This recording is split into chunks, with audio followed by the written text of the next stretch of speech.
All right, hello everyone. I am coming to you live from on top of our I guess you could call it a hotel where we're staying here in India, and we are in the tribal area of the region between Andhra Pradesh and Orissa, and we are having a great time here working with these people and getting to know them, their culture, and seeing what God is doing here, and it's just been awesome. I am doing this video, it's a little late at night, and at least for us it's getting there. Because it has been over 100 degrees almost every day, except for yesterday because we got a downpour of rain, which helped bring the temperature down. But today it's been really hot and very humid. I think it was up to 105 with probably about 90% humidity. So you just stand there and sweat. And so we are having a great time here. As you can see, the view here is absolutely amazing. It's beautiful. And we have been getting to know these people in these villages along the area here. A little bit about them. They're tribal people that was only really introduced to the modern world about 25 years ago. And so for them, much of what's going on is still very new to them. They're still getting to know everything. And we are having a great time working with them and seeing what God is doing there with the missionaries that are working with them. And basically the missionary that's working with them is a local pastor here who just has a heart for these people. And so the compound that we're staying at, which is almost like a hotel, is also an orphanage for some of the kids that live there. And then they also have a medical clinic here that works with malaria. And so there's a lot of things going on here. The orphans are all actually in the villages this week because it's a summer holiday. And so they go out and they stay with the villagers and all that.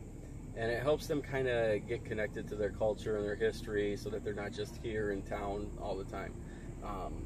But it only takes about, the first village that we can get to from here is only about 10 to 15 minutes away, and you're into a true tribal village. And these are like clay houses with palm leaf roofs and things like that. And then if you travel a half hour, you can get into even more. And where I started to really kind of wonder what was going on here was the other night we traveled for 2 hours before we got to one of the villages. And I started to think, wait a second, if we're traveling 2 hours to get to this village, that's how far back it is into these jungles. And there's nothing else around. So that's when I started asking, wait, how long has it been since these people have been in contact with the modern world? And that's when I found out, no, it's only been about 25 years. And so just really neat stuff. The area is predominantly made up of these people that are these tribal groups, and then there's also some Hindu influence, but the tribal influence is actually the greatest influence here, and these lands are protected and everything.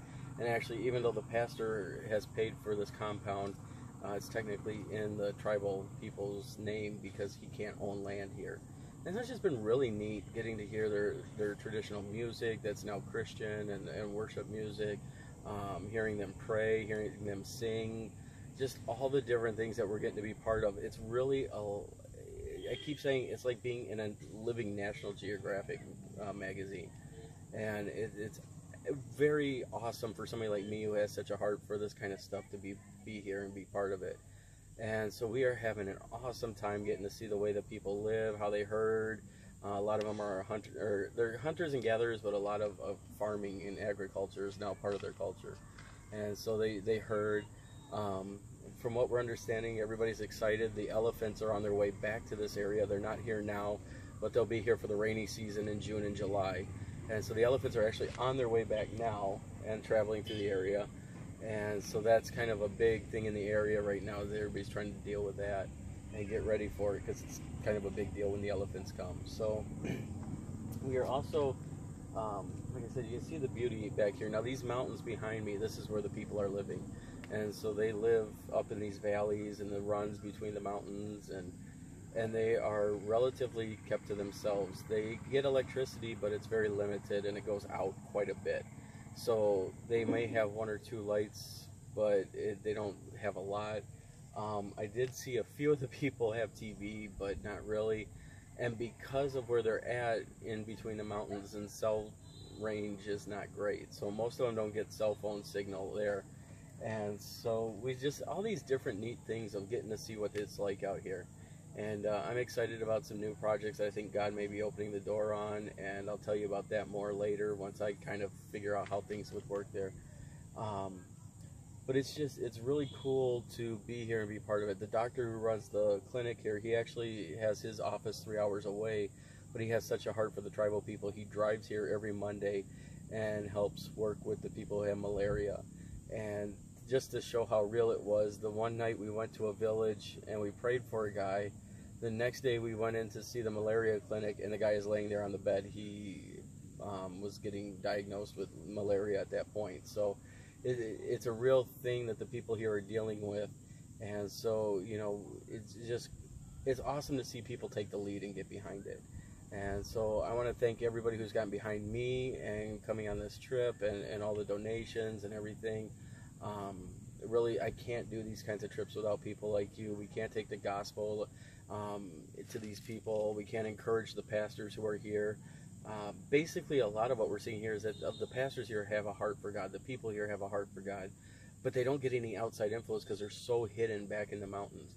And so this trip has been really neat to be able to come and be that to them, to be that insight, and be able to give them a personal and live scripture readings and sermons and things like that from people, to people who would normally not get outsiders to come in.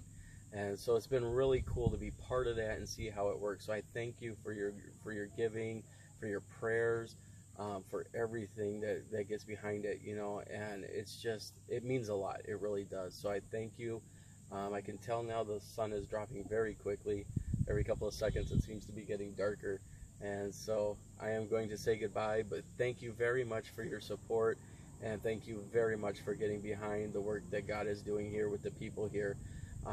Just the last thing, we do still have a ways to go with the fundraising, and so if you can help in any way, please feel free to give.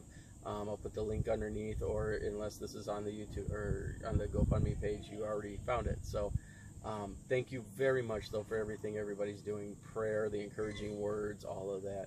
And even once we leave here, please continue to pray for these people. They have a long way to go with the different things. So thank you very much. God bless you, and have a great day.